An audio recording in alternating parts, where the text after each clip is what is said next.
में लॉकडाउन है, जंतर मंतर पर एक महिलाओं का प्रोटेस्ट हुआ था आंगनबाड़ी के लिए, उनके ऊपर एफआईआर कर दिया गया।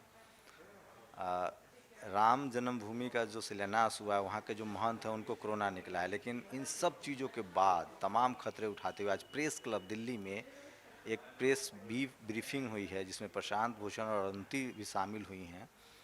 और कुछ अरुंधति ने खास बातें कही। उन्होंने कहा है कि एक बड़ा सेक्शन, खासकर ओबीसी और दलित जो बीजेपी को सपोर्ट कर रहे थे, उनके साथ भी बहुत बुरा व्यवहार हो रहा है।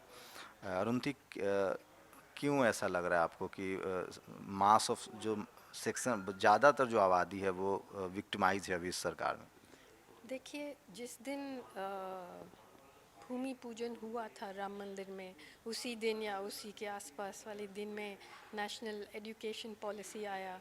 जिसने भी वो पॉलिसी पढ़ा है उनको पता है कि उसमें रिजर्वेशन का नामो निशान नहीं है।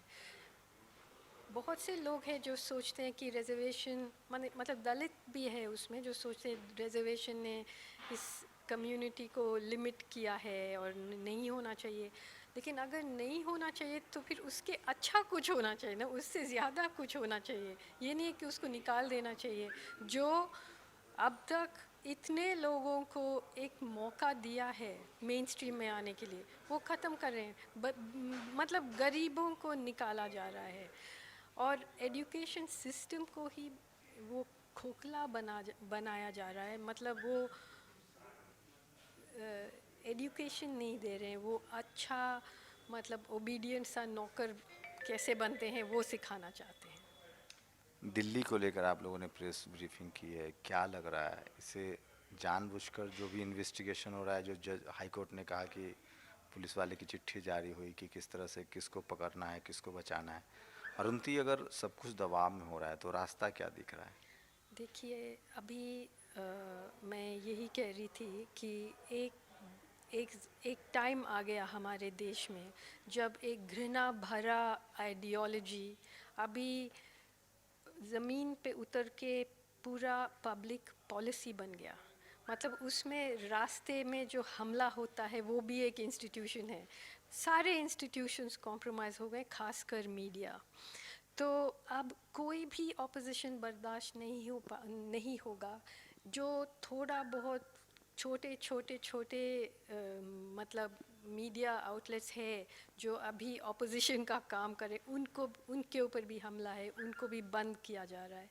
लेकिन ऐसा जब होगा, जब पूरा ऑक्सीजन आप निकाल देते हैं, फिर पूरा घर गिर जाएगा।